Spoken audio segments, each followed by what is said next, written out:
a commencé par un jeudi matin ordinaire. Je conduisais pour aller travailler à l'hôpital où j'exerçais comme inhalothérapeute, ma tasse de café de voyage dans le porte-gobelet, et mon esprit préoccupé par la journée à venir. Le soleil d'automne commençait tout juste à poindre à l'horizon, projetant de longues ombres sur la route. Je me souviens avoir pensé à mes patients, en particulier au petit Tommy du service pédiatrique qui luttait contre un asthme sévère. Je n'ai jamais vu le camion arriver. Plus tard, j'ai appris que le chauffeur S était endormi au volant après avoir fait une double vacation. Son semi-remorque a traversé le terre-plein central et a percuté ma voiture de plein fouet. L'impact a été dévastateur et, selon les premiers secours arrivés sur les lieux, ils ont d'abord pensé qu'il était impossible que quiconque ait survécu à l'accident. Cliniquement, J était mort pendant 7 minutes et 42 secondes. Mais ces 7 minutes et 42 secondes contenaient une éternité de compréhension qui allait changer à jamais ma perspective sur la prière, la foi et la nature même de la réalité. Le moment de l'impact n'a pas été douloureux, du moins pas de la manière dont on pourrait s'y attendre. Il y a eu un éclair de lumière aveuglante, une sensation être tiré vers le haut, et puis la paix la plus profonde que j'ai jamais connue. Était comme si chaque souci, chaque peur, chaque fardeau que j'avais porté se dissolvait simplement. Je me suis retrouvé dans ce que je ne peux décrire que comme un espace entre les espaces. Ce N n'était pas le paradis au sens traditionnel des nuages et des portes dorées, mais plutôt une dimension de pure conscience, où tout était simultanément clair et transcendant. La meilleure façon de l'expliquer est d'imaginer être à l'intérieur d'une tapisserie vivante de lumière, où chaque fil représentait une prière différente, offerte quelque part dans le monde. Et c'est là que je les ai vues. Les prières. Ce N n'était pas seulement des mots ou des pensées. Étaient de véritables flux énergie, visible et tangible. Chaque prière apparaissait comme une combinaison unique de lumière et de couleurs, pulsant avec son propre rythme et sa propre intensité. Certaines étaient brillantes et focalisées, comme des rayons laser traversant le tissu de la réalité. D'autres étaient plus douces, plus diffuses, comme de légères ondes se propageant vers l'extérieur. Une présence est apparue à mes côtés. Pas exactement un ange au sens traditionnel, mais un être de pure lumière, qui s'est identifié comme Gabriel. Sa voix ne passait pas par mes oreilles, mais résonnait directement dans ma conscience. « Tu as été choisi pour être témoin de cela, a-t-il dit, parce que ta compréhension doit grandir. Et à travers toi d'autres apprendront. » Gabriel m'a guidé plus près de ce qui semblait être une vaste salle de contrôle cosmique. Ici, je pouvais voir comment les prières interagissaient réellement avec la réalité physique. Était comme regarder un tableau de commande divin, où énergie spirituelle, était convertie en effet tangible dans le monde matériel. Regarde attentivement, a indiqué Gabriel, dirigeant mon attention vers un flux de lumière particulier, une prière offerte par une mère au Brésil pour son enfant malade. J'ai été témoin de quelque chose d'extraordinaire. Énergie de la prière ne disparaissait pas simplement dans éther. Elle se transformait réellement en une série d'événements et de coïncidences dans le monde physique.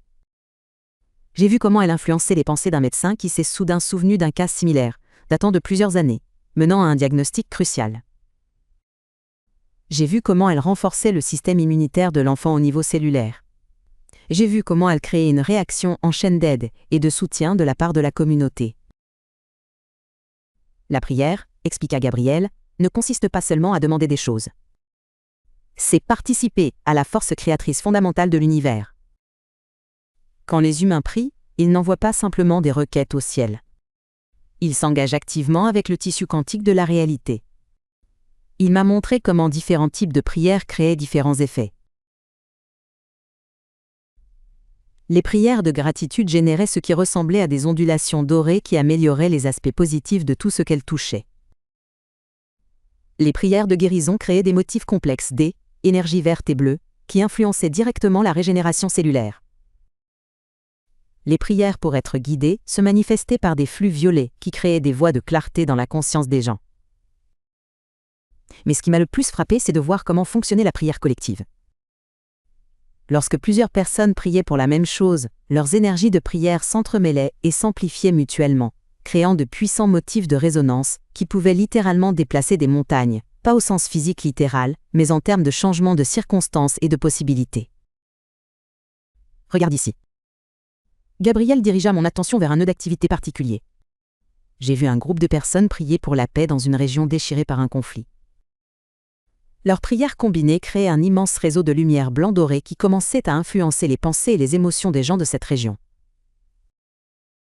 J'ai regardé avec étonnement leurs prières littéralement altérer la chimie du cerveau, réduisant l'agressivité et augmentant l'empathie chez les décideurs clés. C'est pourquoi Jésus a dit « Là où 2 ou 3 sont assemblés en mon nom, je suis au milieu d'eux ». Gabriel expliqua. Le pouvoir de la prière collective crée une résonance qui ouvre des canaux pour l'intervention divine d'une manière que les prières individuelles ne peuvent parfois pas faire. Mais alors Gabriel m'a montré quelque chose qui m'a brisé le cœur, les prières faibles ou inefficaces. Celles-ci apparaissaient comme des lumières faibles et éparses qui pénétraient à peine l'atmosphère spirituelle. Pourquoi certaines prières sont-elles si faibles ? Ai-je demandé. Regarde et comprends, répondit Gabriel, me montrant de plus près différentes personnes en train de prier. J'ai vu que les prières les plus faibles provenaient de plusieurs sources. Des prières offertes sans foi ni conviction réelle. Des prières qui étaient que des répétitions vides de mots. Et des prières entièrement centrées sur soi, sans considération pour la volonté de Dieu ou le bien commun. En revanche, les prières les plus puissantes partageaient certaines caractéristiques. Elles étaient offertes avec une foi totale, alignées avec la volonté de Dieu, et venaient d'un lieu d'amour véritable et de souci pour autrui. Ces prières traversaient l'atmosphère spirituelle comme des flèches de lumière, créant de puissantes ondes de changement dans le tissu de la réalité. Gabriel m'a ensuite montré quelque chose qui m'a laissé bouche bée, une sorte de structure d'ADN spirituel faite de lumière, qu'il expliqua être le modèle de toutes les réponses possibles à une prière donnée.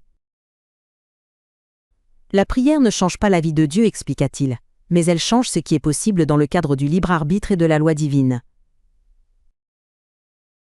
Quand les humains prient, ils ne convainquent pas Dieu d'agir différemment. Ils participent au processus de la création elle-même. J'ai regardé les prières modifier réellement ces structures de lumière, ouvrant de nouvelles possibilités et en fermant d'autres. Était comme regarder une partie D, échec cosmique, où chaque prière déplaçait des pièces d'une manière qui affectait d'innombrables autres coups. Puis Gabriel m'a montré quelque chose qui m'a fait haleter, mes propres prières passées. J'ai vu combien de fois j'avais prié sans vraiment y croire, combien souvent mes prières avaient été superficielles ou égocentriques. Mais j'ai aussi vu les moments où mes prières avaient été pures et puissantes, et comment elles avaient créé un réel changement dans le monde, même si je ne m'en étais pas rendu compte à quelle époque. Maintenant, dit Gabriel, laisse-moi te montrer comment fonctionne la prière dans les situations de crise. Il dirigea mon attention vers ce qui ressemblait à une salle d'urgence spirituelle. Là, j'ai vu comment les prières lors de situations de crise étaient traitées avec une urgence particulière. J'ai observé les prières pour les personnes accidentées, en crise sanitaire, et dans d'autres situations d'urgence être traitées et exaucées en temps réel. C'est là où tu te trouves en ce moment, dit Gabriel, me montrant mon propre corps dans le monde physique, entouré de personnel médical travaillant désespérément pour me sauver la vie. Je pouvais voir les prières de ma famille, de mes amis, et même des étrangers créant un champ d'énergie protecteur autour de moi. Ton temps ici est limité, dit Gabriel. Mais il y a une dernière chose que tu dois voir. Il m'a montré ce qu'il appelait le dépôt des prières, une vaste bibliothèque en quelque sorte, où chaque prière jamais offerte était stockée. Mais ce n'était pas juste du stockage. Était une base de données vivantes qui continuait d'affecter la réalité. J'ai vu des prières, datant de plusieurs siècles, créer encore des ondes d'effet à époque actuelle. La prière, expliqua Gabriel, existe en dehors du temps tel que tu le connais. Les prières de ceux qui sont morts depuis longtemps peuvent encore influencer le présent, et les prières offertes aujourd'hui peuvent atteindre le passé et le futur dans le temps pour créer un changement. Comme pour le démontrer, il m'a montré comment les prières de mon arrière-grand-mère, qui était morte avant ma naissance, avaient créé des voies protectrices dans ma vie que je n'avais jamais reconnues. J'ai vu comment mes propres prières futures influenceraient des événements qui étaient déjà en mouvement. Mais pourquoi me montrer tout cela ? Ai-je demandé. Parce que tu seras un témoin, répondit Gabriel. Tu aideras les autres à comprendre la vraie nature et le pouvoir de la prière. À une époque où beaucoup ont perdu la foi en l'efficacité de la prière, tu témoigneras de sa réalité en tant que force qui façonne littéralement l'univers. Puis Gabriel m'a montré une dernière vision, une vue de la Terre, d'une perspective spirituelle. J'ai vu comment chaque prière sincère créait des lignes de lumière qui formaient une belle et complexe toile autour de la planète. Cette toile, j'ai réalisé, maintenait littéralement les choses ensemble, empêchant le chaos et la destruction de façon que je n'avais jamais imaginée. Souviens-toi, dit Gabriel, la prière n'est pas seulement une communication avec Dieu, c'est une participation à l'acte continu de création. Chaque prière sincère s'ajoute à cette toile de lumière qui protège et soutient votre monde. Alors que ma conscience commençait à être ramenée vers mon corps physique, Gabriel m'a donné un dernier message. Dis-leur que leur prière compte plus qu'ils ne le pensent. Dis-leur que la prière n'est pas seulement demander de l'aide. C'est se joindre au travail de la création elle-même. Dis-leur que lorsqu'ils prient, ils ne crient pas dans un vide désert, mais participent à la force créatrice fondamentale de l'univers. Le retour dans mon corps fut brutal. Je me suis réveillé en sursaut aux urgences, au grand choc de l'aile, équipe médicale, qui était sur le point de prononcer l'heure de mon décès. Les moniteurs montraient mes signes vitaux se stabiliser d'une manière qu'ils ne pouvaient expliquer. Dans les jours et les semaines qui ont suivi, alors que je me remettais de mes blessures physiques, j'ai commencé à voir la prière différemment. Je pouvais encore sentir, bien que plus faiblement que durant mon expérience, la toile D, énergie de prière autour de moi. Je pouvais sentir comment mes propres prières se connectaient aux autres, et j'ai commencé à comprendre comment prier plus efficacement. J'ai appris que les prières les plus puissantes venaient d'un lieu d'alignement avec la volonté de Dieu, pas seulement du désir personnel. J'ai découvert que les prières offertes avec gratitude et amour étaient bien plus puissantes que les prières nées de la peur ou du désespoir. Et j'ai commencé à comprendre que la prière ne consistait pas à changer la vie de Dieu, mais à participer à l'œuvre divine de la création. Mon expérience a changé ma façon de prier pour mes patients.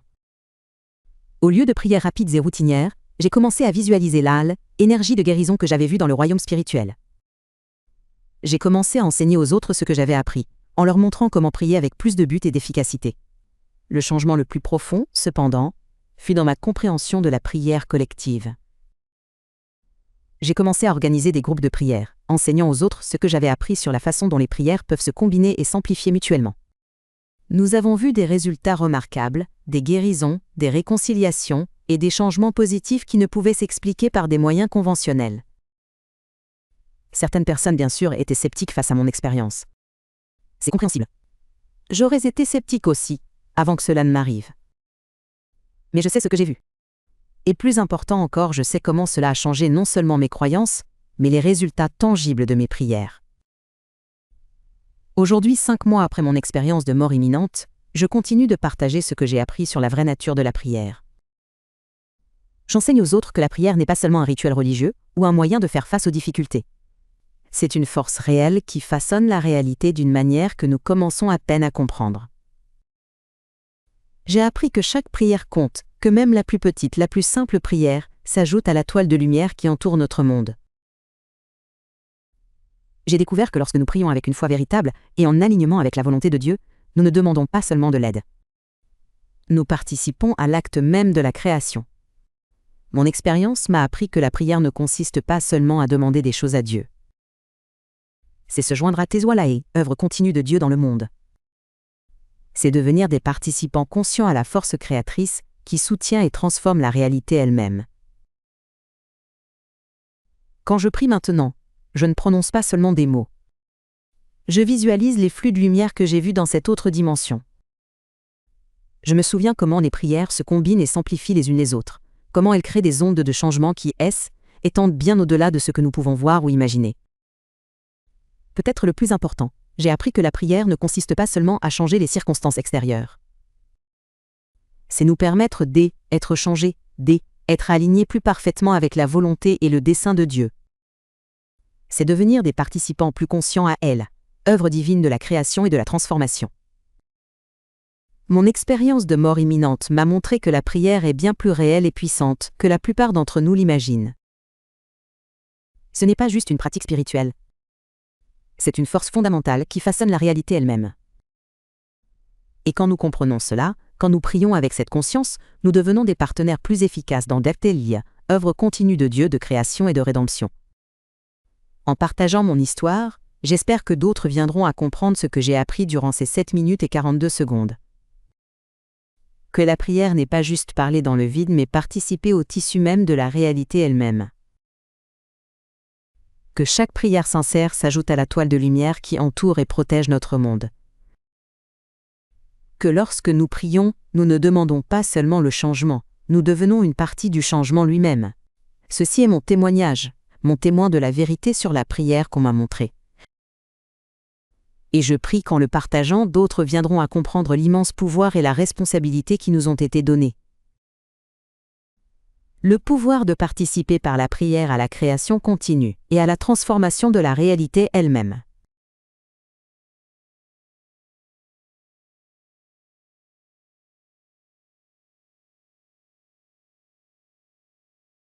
De la réalité de la vie de grandeur et de transformation de la réalité de la vie que notre matière est.